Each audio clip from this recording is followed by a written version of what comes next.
Hey everybody, welcome to Example of Play. In this video, I'm going to start a new Let's Learn series, and together we are going to learn how to play Dominions 6.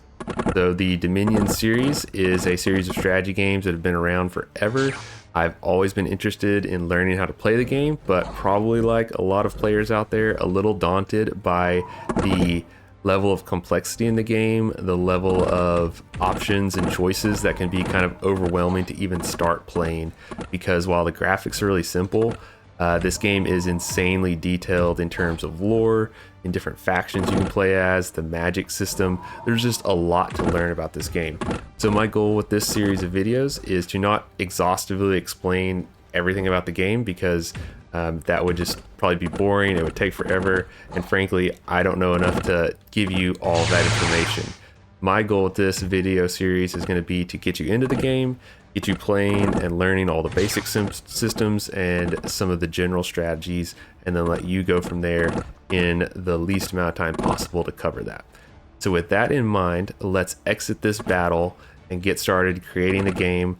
Our goal in this video will be to create a faction, generate a world, create our pretender, and then maybe play 1 or 2 turns, win our first battle by the end of this video. So let's get started. Okay, so from the main menu, to get started, we will click Create World. Now here on the screen, you will choose the general aspects of the map you're going to generate. The only thing we're going to do is change it to small, since this is just going to be like a learning game, not worried about having a big long campaign or anything. Next, we're going to leave this on default, so just a completely randomly generated map. You can do a certain kind of terrain layouts if you want to. There is an underground layer, so there are like caves and a whole underground map you can discover. If we leave it on the default, there'll be at least 1 cave of random size, potentially more. You can turn that off or have like a specified number here if you want to. And then we will leave these options on the default, so the map will wrap from left to right and have rivers, but we'll just leave those alone.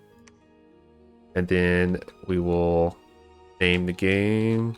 It'd be boring, just call it that. Now on this screen, you will select which era you want to play in. So Dominions has 3 different eras you can play, and then that affects kind of the world itself and which nations are available to play in that era.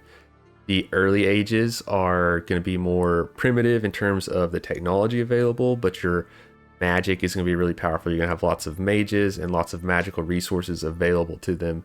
When you go to Middle Ages, it's kind of a little more balanced. Technology is catching up, magical resources are a little less, but it's a mix of the two. And then Late Ages, you've got better weapons and armor and units like that, and less magical resources, but mages can still be really powerful in that era too.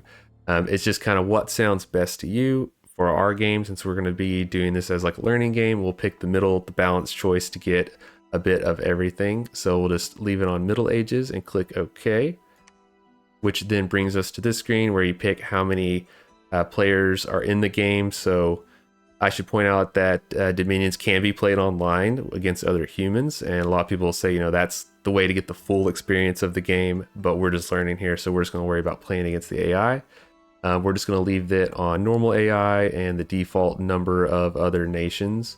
And then to pick which nation we want to play as, we're going to click here where it says random, because we don't want to just be random, because some are harder than others to play. Now we come to a really hard choice, and that is which nation we want to play as. So in Dominions, all these different nations are actually quite different. They all have different unit rosters, they have different magic, they have different special abilities, different mechanics for some of them. There's not really one right answer of which one to play as. The number 1 rule is to pick something that sounds interesting to you and go with it. This is just going to be a learning game. We're just going to be playing against the AI. We're not worried about making suboptimal choices or anything like that. So don't feel like you need to pick the exact same things I do. Just do what sounds good to you and try it out. The one thing to kind of maybe avoid for your first few games is any nation that's reliant on blood magic. So there's like 9 different fields of magic, but blood magic is a special one that has extra complex mechanics to it. It's not impossible or anything, but it adds a little bit more to the game that maybe you want to skip on your first match. The opposite of that, the most simple one to play as, is Ulm, because they have almost no magic. They have really strong conventional units that have like really strong armored infantry and knights and crossbowmen, that you can just lean on those regular units to do the bulk of your fighting, and you don't even have to worry about the magic side of things very much. But the one caveat of that is eventually you do want to learn magic, because most of the other nations do have magic as a big part of it. So I'm not going to pick them for this game, but just know if you want the simplest choice possible, go with Ulm. And then the other thing to be aware of is that some of these last few here, they are all underwater based nations. So they start off out in the ocean, which can be kind of a bonus that you're isolated from most of the other nations, but can also be add some complexity later, because eventually you'll need to come on land. And so that is just something to be aware of. But for me, I'm going to pick Margnon for mine. And the main reason is because they sound really cool. And then also some people mentioned that they're a good one to start with. You can right click on one that sounds interesting to you to get some more details. And you'll see here you get some lore up here at the top. So they are like a medieval feudal theocracy with an inquisition. They have like inquisitors and paladins and stuff, which sounds cool. You come down here and see which magic they have, some just general details about them, and then some like pluses and minuses. Down here under commanders, these are going to be like your special units that you can recruit that are going to either lead your armies or give you other special abilities, depending on what your options are here.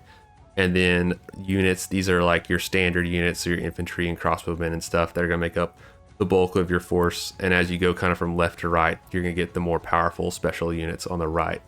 And then also some special buildings that they can build. So this is all going to be different depending on which one you pick. Just pick something that sounds good to you and go with it. And if it's not the best for you, that's okay. Try a different one the next time. So once you're happy with your choice, just left click on it. And then we will just let the AI be random. And then we're going to click OK. So now we come to the Pretender design menu. Now, if you stumbled over which nation to pick, you're going to be really flummoxed here when we're talking about designing your Pretender. So the Pretender is like the god of your nation. It's going to, on top of which nation you pick, this is going to drive a lot of your strategy and how you're approaching the game. Depends on the stuff you pick here. Now, there is no easy button for this screen. There's no like, recommend me a good Pretender for this nation. If you go online, you're going to find about 1 million different suggestions of different builds. You're not going to understand what any of them mean. So we're just going to accept that we're learning the game. We're probably not going to make the best choices here. People can come in the comments and drop some suggestions in there if you want to. Feel free to do that. But I'm just going to talk about what the different sections, what they mean, and then make some choices. They're probably not going to be the best choices. That's okay. We're just learning the game. So we will start up here at the top. The one thing to note is design points. So this is basically how many points you have left to spend on all this stuff down here. But before we even worry about that, we will left click the thing that's here to choose what our physical form is going to be. So here we're going to pick the physical form for our Pretender. As you can see, there are a ton of different choices. They are broken into 4 different categories. So we'll just kind of go over those in general. If you hover over one, you'll see down at the bottom how many points they cost. So this varies quite a bit and comes obviously with trade-offs depending on which one you pick. But Dominion 4 up here at the top, the main thing to know about these is that they are all immobile. So these are things like statues and fountains that are just going to sit in your capital. You can't move them around the map, but they have really high magical abilities and are a little cheaper. The next category, Dominion 3, these are the Titans. So these are like giant humanoids. There's all kinds of stuff here. They can move around. And then Dominion 2, these are creatures or monsters. So these are like dragons and griffins and stuff. And these can also go out onto the battlefield. You know, you can bring a dragon out and have it fight some battles for you, especially early on in the game, and do really well with that. But they have less magic ability than some of the other ones. And then down at the bottom, these are the tiny guys. These are just humanoids. And so they tend to be kind of the cheaper ones because they could die much more easily. You might send them into battle, but they could be killed a lot easier than like a dragon. But they have really good magical abilities as well. So again, there is no right answer here. Pick what sounds cool to you, and I'm gonna do that. I'm gonna pick one of these dragons. You can right click on one to get some more information about it, and you can see that, yeah, they got all kinds of stats. They have all kinds of abilities. We're not gonna get in the weeds on that. I'm gonna say just pick what sounds good to you and roll with it. So I'm gonna pick the dragon. So after we've picked our physical form, are we done? No, that's just the first step. We're gonna drop through each of these one at a time and talk about them. But again, remember, there's no like one right answer here. Just pick what kind of makes sense to you and what sounds fun to you. One thing to look at here is our magic. So there's 9 different magic paths. The higher level you are in a magic, it kind of makes sense. You're going to have access to bigger and better spells and summons and things. And then also you're going to get access to bless points. So these can be spent on blessings. We'll talk about that in a minute. But what you start with depends on which physical form you chose. So I have 2 earth here. Now I might think, okay, does that make sense for my nation to just go with earth magic? Because if we go back here, you can look at your nation again here and see that they have some earth, but actually fire is our first magic listed. And that's because some of our units are, like our inquisitors, are fire mages. And so we want to reinforce what we're good at, and that is fire. And so if I actually come back here and see, there is actually several dragons, and one is a fire dragon. If we right click on it and see, okay, he's a fire dragon. He's got 2 fire magic as opposed to the earth dragon. And it's actually 20 points cheaper to choose the fire dragon over any of the other ones. So actually it would make a lot more sense for me to pick the fire dragon. And then you can see that my magic changed from having 2 earth to having 2 fire to start with. If you want to increase one of these, you just left click on it, it'll go up, and you'll see the points get distracted or subtracted from your design points there. And then the more you commit to it, the more expensive that's going to get. But the higher level you go in it, you're going to get access to better spells. You're going to get access to bless points, which we'll talk about in a minute. Whenever you hit 4 in this, then you get blessing points. And then when you hit 4, you'll see our priest spells here change. So we get more powerful spells as well for our priests. You can unlock additional paths if you want to, but for me, in this case, it's actually really expensive. New paths cost 80 points. So that's kind of one of the downsides of picking one of the monster pretenders for your physical form. They're really powerful on their own as a unit on the battlefield, but it's harder for you to branch out into other magic paths. If you picked like the humanoids that are really squishy, it only costs 10 points for them to choose different paths. So that's a very different option. You could go and get lots of different types of magic with that versus here, I got a fire dragon. We're going to be kind of honed in on fire. Now I'm going to pump this up to, let's say 5. Sounds good. And then we'll go down here and I'm just not going to try to get into any of these other ones because that'll eat up a lot of my points to do that. And now we're going to come down here to bless effects. Now blessings are special perks that you can pick and choose. So again, more choices. And these are going to affect your sacred units. These can be blessed by your priests to get these special abilities in battle. If we go back here, we can see usually your sacred ones are going to be to the right hand side here. And they're going to have this icon with this candelabra thing.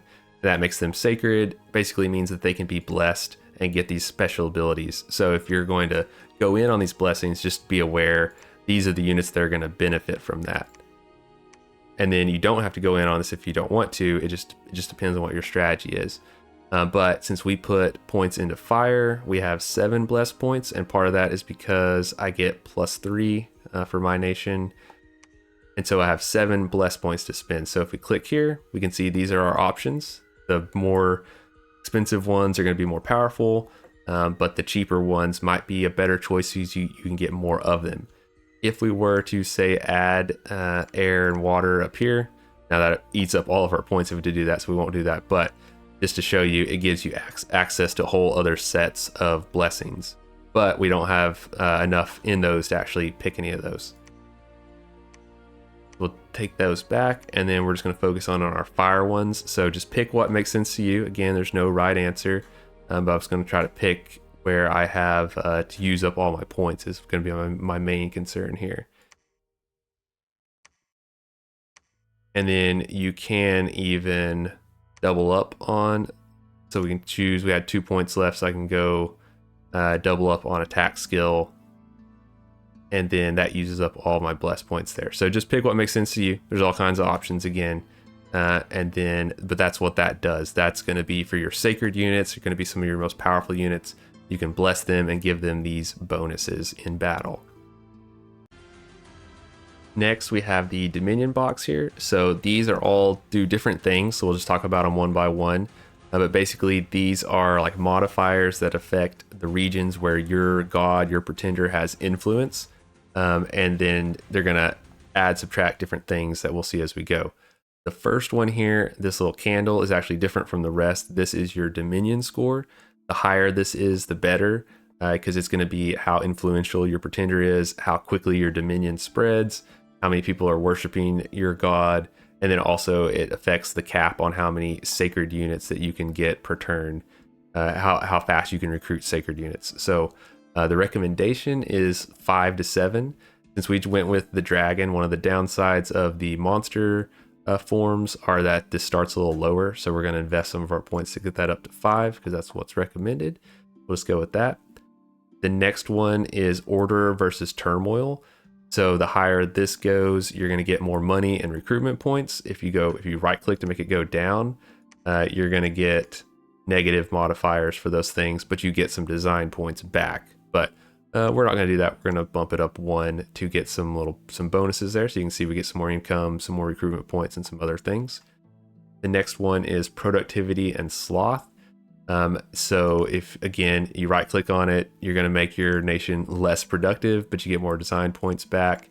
And if you increase it, you're going to get some bonuses and use up some of your design points.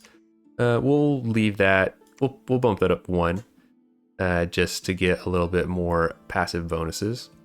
The next one is kind of interesting. It's heat and cold. So where you have Dominion, is it really hot there or cold there? We're just going to leave this at 0 because that matches our nation. Some nations, they like it a little bit warmer or colder.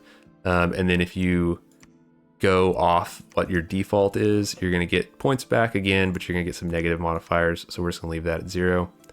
The next one is growth or death. So more growth means you're going to get more money because you're going to get income boosts and grow your population faster. So that's generally going to be good. If you right click to go down, you're going to get some negative modifiers. Not recommended to do that. The next one is fortune, misfortune. So this is your luck. If you increase this, you're going to get more random events, and generally they're going to be better. So that could be getting some good bonuses there, but it's kind of luck based versus some of the other ones are going to be more consistently a smaller bonus turn to turn versus the occasional nice bonus from that. So you can, up to you if you want to go into that. And then the last one is magic. And so the more points you put in here, you can research faster. So if we put a point into that, we get research +1 research point. So we're going to be able to research higher level magic faster if we go with that. I can basically only have enough points to choose one more thing. So I'm going to go with luck just for fun. We get plus 10% luck, more events. So maybe that'll work out for us. Maybe it won't, but we'll see. Now, again, you just pick whatever you want, whatever sounds good to you. There's not going to be a right or wrong answer. We're just learning the game here. And then the final one, this is actually pretty straightforward. This is the imprisonment choice. So you can start with your pretender already awake and available, which makes sense for us because this dragon, that way we can immediately send it into battle to help us capture some provinces. But if you wanted to, you could choose to have it be dormant, which will basically make it be inaccessible for about a year, but you get some more points, or imprisoned, which will take 3 years for them to become available, but you get a lot of points. So you could do that and make your pretender like really strong, but they're not available for a long time, versus awake right off the bat or in between. So just up to you. We're going to go with awake for this game because it just makes sense. So we want to be able to send our fire dragon into battle right away to help us out. Now there are a bunch of options here for how to set up your game, but I'm just going to go off of what the official beginner's guide kind of recommends, which is just leave everything default except change random events to common, because that's how most people like to play the game online. And that's going to make the game be a little more dynamic and fun with more random events firing, especially since I chose to go with the luck bonus. That'll play along with that as well. We'll just click on that to change it. We're not going to worry about diving into all this other stuff, just leave it how it is. And then if we change this tab to thrones, this is how you're going to win the game.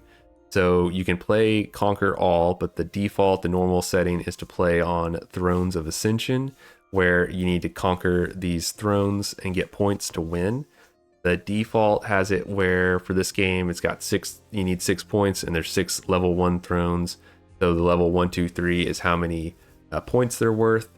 But also the higher level it is, the harder it is to conquer. There's going to be a bigger like NPC force defending that location that you have to defeat. The beginner's guide recommends actually changing this to 3 points and then 1 of each throne, so that you can, we can get it to cooperate, so that you can win the game either by conquering the really strong level 3 throne or both the level 1 and the level 2 to get those 3 points. I'm just going to go off what the recommendation is there for that. The other thing here is Cataclysm, so you can turn this on and basically force the game to end after a certain number of turns, but we're just going to leave that off since it's just a learning game and we're just messing around. And we'll click OK, and now we are loading into the game. After the game loads, you'll come to this screen. You can click on these to get some backstory, what's going on in the world, and then click exit. And now we are in the game, finally. In the next video, I will dive more into different things, but to cap off this video, we're just going to play a quick first turn and then fight one battle. So on your first turn, you might want to do more stuff. You might want to wait for the next video. We'll talk about more things. But just to get started, we'll look around. We can see that we only see a little bit of the world. We see that we control this province with our capital. We have some forces here. And then we see these neighboring provinces, but we can't see anything in them because we haven't scouted them yet. More on that later. In the top left, we have our units available. So we got Asbjorn, whatever, our dragon. We have this guy who is our starting scout, and then this guy who is a starting commander who can lead our forces. If you click on one and then hit space, you get a bunch of options for orders for that unit, what you want it to do. And we're not going to talk about all those right now, but just a few things. So for this first turn, we're going to give each of these guys an order. We'll select Pierre, our commander here, hit space, and we're actually going to command him to become our prophet. So you can have one prophet at a time. If he dies, you can appoint someone as your new prophet, but you always want one on your first turn to have them become your prophet, because that gives them a bunch of bonuses. They gain 3 levels of holy magic. They can claim the thrones if we come across one of those. They can bless our troops, and they can smite our enemies. That all sounds great. So we want to make sure we do that on the first turn to get all those bonuses. Next, we'll select Rainier here. He is our scout, which you should always start with one scout. And if you right click, you can see he has some special abilities. He's stealthy, he can spy, and he can seduce. Very nice. And then the ordering is a little finicky, so it's right click to select a space and then left click to give an order. So we'll send him here, and then he's going to be sneaking into that province. So we have the gray arrow indicating he's sneaking. And then finally, we will select our pretender. So if your pretender is not awake, it won't be available yet, but assuming you went with awake, they'll be available here right off the bat. Hit space, and we're going to set them to research. We'll talk about research in the next video. Not going to get into it here because I want to just wrap this video up with a battle. And then the other thing we're going to do is recruit some units. So you can hit R or come up here and select this to recruit units here in our capital. It's the only location we have right now. You can see you got commanders up here you can recruit. You've got your regular units, and they all have costs. So they all cost gold, resources, and recruitment points. but you can just kind of left click on them and you'll see them appear here. And if you select enough things to build, you'll start seeing them grayed out. And that basically means you've hit the limit on one of those costs. And so like we're at minus 75 resources. So we can't spend more than that, but if we queue up stuff, they'll get built later. We can also set it to repeat recruitment. So we just keep building those units over and over. But we'll just build some crossbowmen and some infantry, and we'll just roll with that for our first turn here. And then again, on your first real turn, you might want to do some more stuff, but I'm just gonna skip to our second turn real quick. We'll hit end turn, and you'll see, okay, we got a bunch of updates. We got some proclamations. So we got other nations declaring their prophets. So it just makes sense on your first turn to declare someone as your prophet, because that's what everybody else is doing too. And then we come back and see that we do have some new information on the map. We can now see how many enemy units are in some of our neighboring provinces here. And if we look around, if you hover over it, you can see how many units are there at the bottom, 70 enemy units, what they consist of, and things like that. If you right click it, you can select that space. We are going to march off into battle here to get started and try to conquer. The early game is going to be about expanding. These units don't belong to an enemy faction. These are independent units, so they just vary from location to location, like what's there, what they are. And so the early game is a lot of conquering these independent provinces, defeating the forces that are just there at the beginning of the game. So to cap off the video, let's try to capture one of those neighboring provinces. Before we do that, we'll come up here and you can either hit T or click this button for army setup. There's a lot more detail to go into this, but we're just going to do the basic version of it. You can use this to set which units are assigned to which commanders, and then also give them kind of where you want them to start on the battlefield. And you can give some specific orders for certain units. Once the battle starts, you don't have any control over what happens. It just plays out, and what happens. But this is the stage where you can kind of control that and set yourself up for success. Again, you can probably do a whole video just about the stuff here, but for the basic version of it, we can see those units we recruited. They're up here, they're in garrison.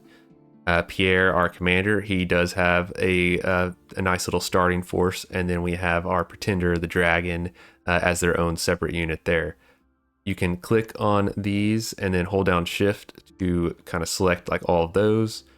So I'll put those crossbowmen in the crossbowman squad there, and then we'll put these infantry in with their other infantry. Just kind of makes sense.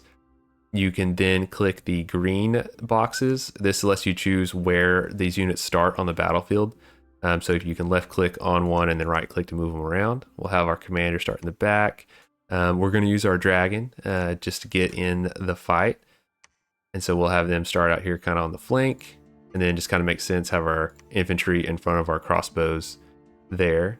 Now you can also select battle orders. So for our infantry, we're going to do hold and attack.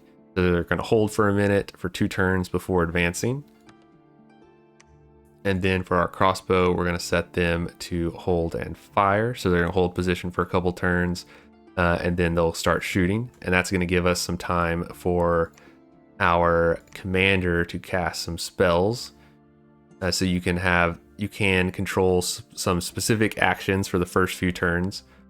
So we're going to cast a specific spell.